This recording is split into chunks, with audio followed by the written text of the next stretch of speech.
বর্তমানে আমি যেটা নিয়ে কথা বলবো, এই মামলাটা হচ্ছে একটা মোস্ট অফ দ্য ইম্পর্টেন্ট একটা মামলা।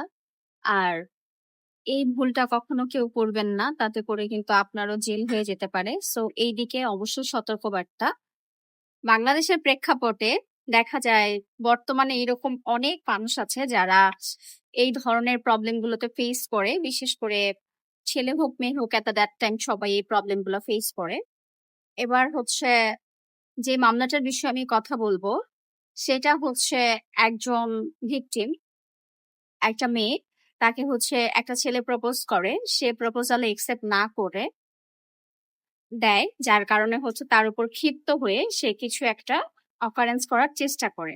এখন কথা হচ্ছে কেউ যদি আপনাকে প্রপোজ করে, সেটা একসেপ্ট না করারও আপনার একটা রাইট আছে। আপনি ইয়েস বলবেন না নো বলবেন, সেটা আপনার পার্সোনালিটি।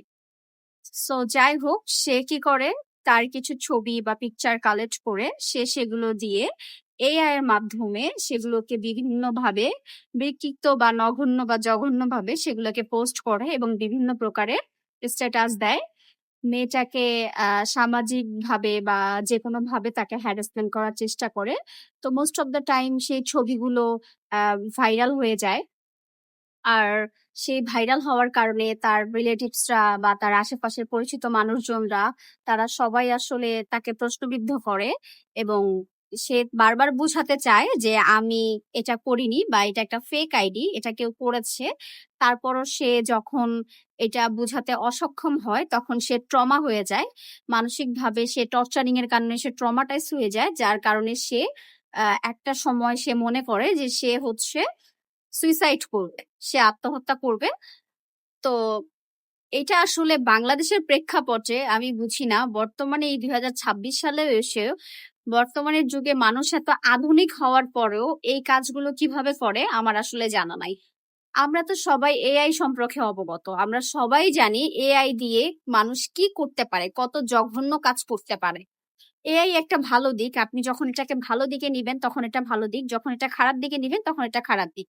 বাট একটা মানুষকে যখন হ্যারাসমেন্ট করা হয় তখন সেটা আমাদের বোঝা উচিত যে সে নিজে থেকে কিছু করছে না, হয়তো তার বিরোধী দল বা কোনো শত্রুপক্ষ বা কোনো থার্ড পার্টি তার নামে এই কথাটা প্রচারণা করছে। বাট আপনাদের মতো কিছু গণ্ডমূর্খ জাতি আছে যারা কিনা সেই কথাটাকে সে বুঝতে পারছে যে এটা সে নিজে করেনি বা এআই দিয়ে করেছে, তারপরও তাকে বারবার সেটা নিয়ে তাকে প্রশ্নবিদ্ধ করা হচ্ছে যে তুমি এটা কেন করেছো। ভাই, আপনাদের মাথায় কমন সেন্সের অভাব আছে কিনা আমি জানি না। ধরেন আপনি চোর বা আপনি চুরি করেন, এখন আপনি কি সোশ্যাল মিডিয়ায় এসে পাবলিশ করবেন যে এই যে আমি চোর, আমি চুরি করেছি? হ্যাঁ, এটা কি আপনি কখনো বলবেন? তো এট দ্যাট টাইম সেই মেয়েটি যদি একটা রাস্তার মেয়েও হয়, সে তো কখনোই বলবে না যে আমি এটা করি বা আমি এটা করেছি। সো এটা আপনাদের বোঝার ভুল। তো সে তো নিজের ছবি কখনোই একটা এআই দিয়ে বাজে পোস্ট করবে না বা কিছু করবে না। সো যাই হোক, সো এই ফলে কি হয়েছে, সে একটা পর্যায়ে এসে আমাদের এখানে মামলা করে। মামলা করার পরে সেই ছেলেটাকে আমরা খুঁজে বের করতে সমর্থন হই। আর আপনারা যারা এই ধরনের ক্রাইম গুলা করেন, আপনারা হয়তো ভেবে থাকেন যে আপনাদেরকে ধরা যাবে না বা কি এমন হবে, বিভিন্ন সোশ্যাল মিডিয়াতে পোস্ট করেন। আপনারা আসলে জানেন না যে আইনের হাত কতটা লম্বা, আইন চাইলে সবকিছুই পারে। আর এখন কিন্তু সাকসেসফুলি তার মামলাটা কিন্তু খুব ভালো হয়েছে, অ্যান্ড দেন সেই ছেলে কিন্তু এখন বর্তমানে জেলে আছে এবং তার 6 বছরের জেল হয়ে গেছে। সো আমরা আরো আগামীতে চাইবো যে সে যাতে আরো 6 বছর জেলে থাকতে পারে, সেই কারণেও আমরা তার নামে আরো রিট করবো, ঠিক আছে? তো এটার একটা রিজন হচ্ছে যে এই যে আমাদের সমাজের যে প্রেক্ষাপটের দিকগুলো থাকে না, যে আমরা মেয়েদেরকে সব সময় কুচোখে দেখি বা খারাপ চোখে দেখি। কেন ভাই, আমরা তো এটা বলতে পারি যে হয়তো সে প্রবলেম ফেস করেছে বা তার হয়তো কিছু হয়েছে, এটা নিয়ে তো হাসাহাসি করার কি আছে?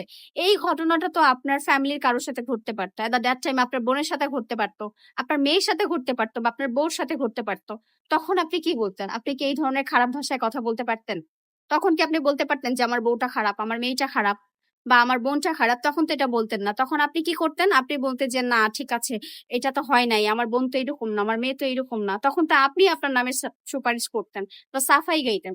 ঠিক সেম এই বিষয়টাই প্রত্যেকের ক্ষেত্রে এইরকম। আর এই ধরনের কাজগুলা যারা করে থাকেন, এরা আসলে এক ধরনের নিকৃষ্ট জাতি, যাদের মধ্যে মনুষ্যত্ব বোধ কিচ্ছু নাই, আপনি একটা মানুষকে যে কোনো ভাবেই আপনি হ্যারাসমেন্ট করেন না কেন, বাট সোশ্যাল মিডিয়াতে এসে আপনি যদি তার পিকচার দিয়ে ভিডিও ক্যাপচার নিয়ে কেটে বিভিন্ন জায়গা থেকে আপনি এআই দিয়ে বানান, এটা যে কত বড় একটা জঘন্য নিকৃষ্ট অপরাধ সেটা আসলে না দেখলেই না।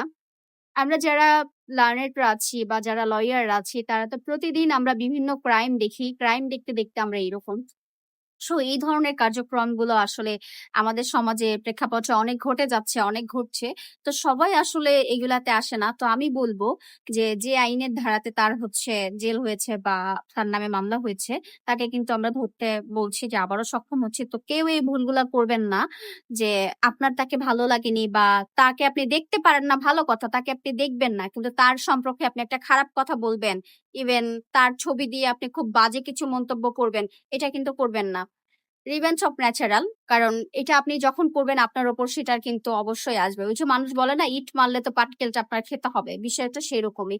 সো আজকে দেখেন সে কিন্তু জেলখানায় পচে মরছে। তো আমরাও চাইবো যে এই ধরনের কাজগুলো আমরা না করি, ঠিক আছে? সবারই ফ্যামিলিতে সবাই থাকে, সো কারো পার্সোনালিটি নিয়ে আমরা কেন ঘাটাঘাটি করতে যাব? আর সবচেয়ে বড় কথা হচ্ছে, একটা এআই এর যুগে আমরা সবাই জানি, আমরা নিজেরাও দেখতেছি যে এটা কি ধরনের ছবি, এটা কি দিয়ে তৈরি করছে। তো সে মেয়েটাকে কতটা টর্চারিং হতে হয়েছে, মেন্টালিটি কতটা টর্চারিং হতে হয়েছে। এই ধরনের কাজ নেক্সট টাইম কেউ করবেন না, করার চেষ্টা করবেন না, তাহলে কিন্তু আপনারাও এই ধরনের বিপদে পড়বেন। সো হোপফুলি সবাই ভালো থাকবেন। আজকে আসলে আমাদের ক্লায়েন্টটা ক্যামেরার সামনে ফেসেবল না, সো এই জন্য আমি তাকে আনতে পারছি না, বাট আমি আপনাদের কাছে শেয়ার করলাম।